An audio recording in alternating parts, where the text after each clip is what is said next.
Hi everyone, this is Germinal Van. So today we're not talking about econometrics at all. In fact, we will be talking about something completely different, which is a question. Why should you major in quantitative disciplines? That's a question. And I wrote the answer here that I will get into a second. So why should you major in quantitative disciplines, major in career prospects? The reason why I'm making this video is because it's very important to understand one thing. COVID showed us all that those who major in something quantitative were not as impacted by the pandemic than those who major in something qualitative. Let me explain. So for those who already had a job and did not get laid off, that's fine. They did pretty fine. But for people who just graduated from college, or for those who got laid off and only had a quantitative a qualitative degree, it was tougher to get a job. For instance, someone who studied history, when you study history, which is a very qualitative field of study, your career prospects are very limited. In fact, once you study history, there are pretty much three ways you can make up a career in history. You can either become a history professor.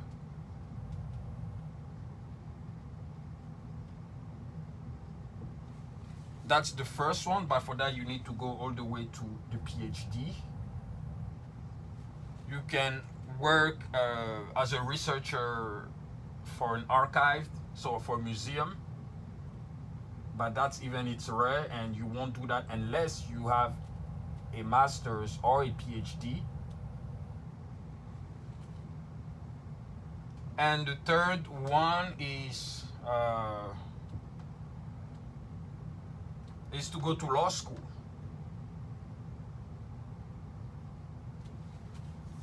So you see that you only have three venues when you study history. You can't do much with a degree in history. And even let's say you decide to become a professor of history, the competition is even tougher because you're only bound by the university industry, by the academic industry. You can't go outside of that. It's tough. But when you study something quantitative, you have a ton of options. You have a ton of avenues. That's why I want to talk about these options today. That's the things I want to talk about today. So why should you major in quantitative disciplines? Because companies are interested in individuals who have the ability to think analytically. They want someone who can use quantitative methods to analyze and interpret data in order to help the company make better business decisions. Companies also want someone who can code. They want someone who can develop software for the company and other technological features that the firm needs to improve its performances. That's why it's important to know quantitative methods, because companies want someone who knows how to analyze data. They want someone who knows how to use or manipulate numbers, because your ability to think analytically helps you make logical deductions on very complex problems that you may not be able to solve at first sight. That's why thinking analytically is critical. So now let's say you're a high school student. You're about to go to college next year.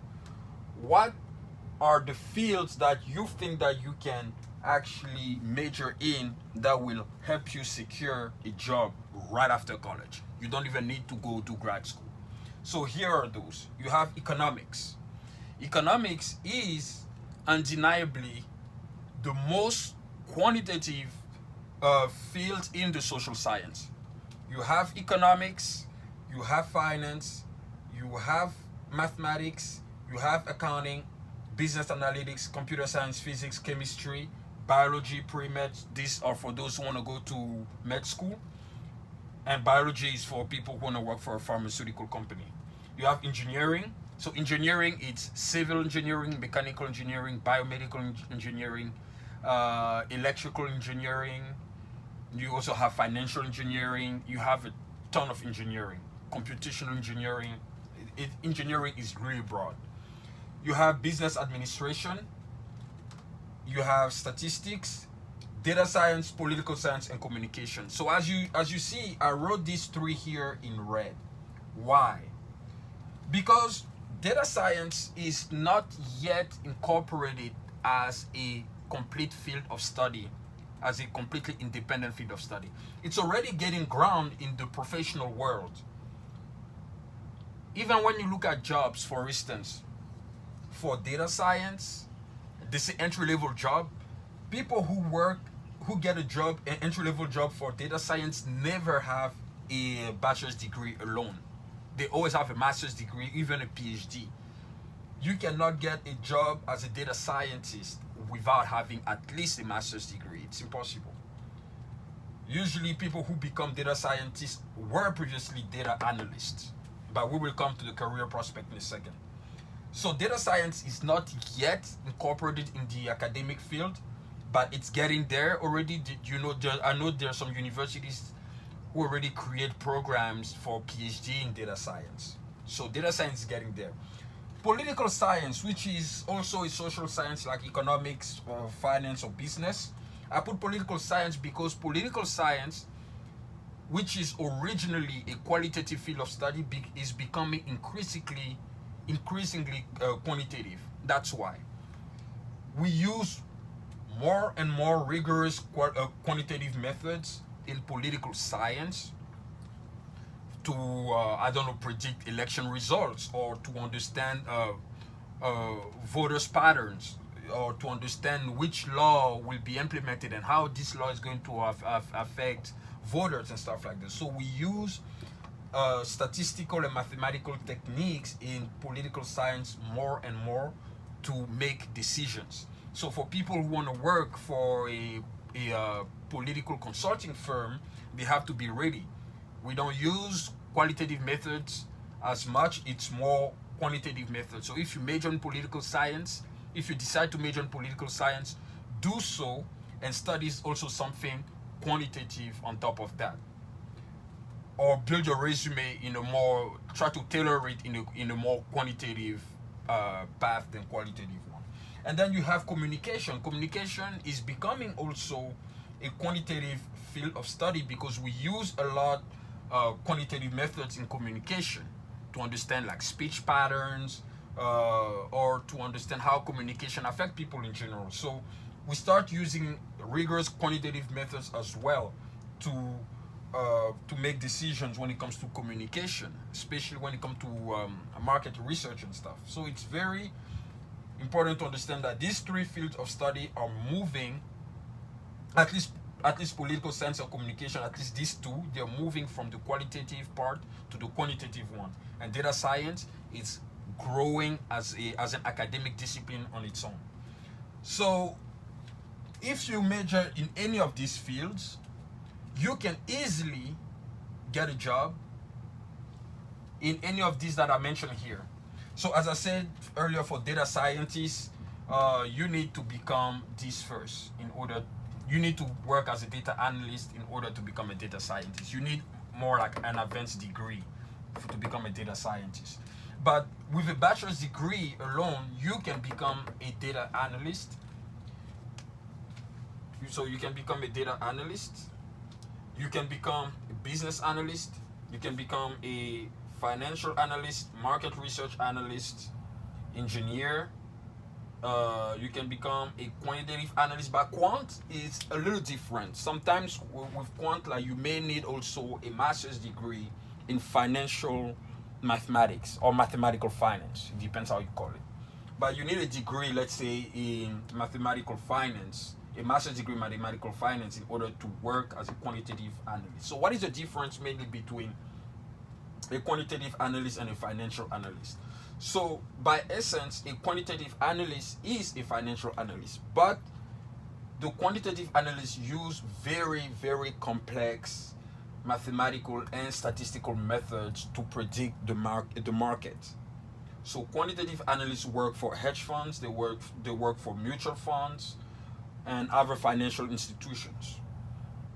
Financial analysts, they mainly analyze financial statements and balance sheets and stuff like that. So their work is less intense than the quant.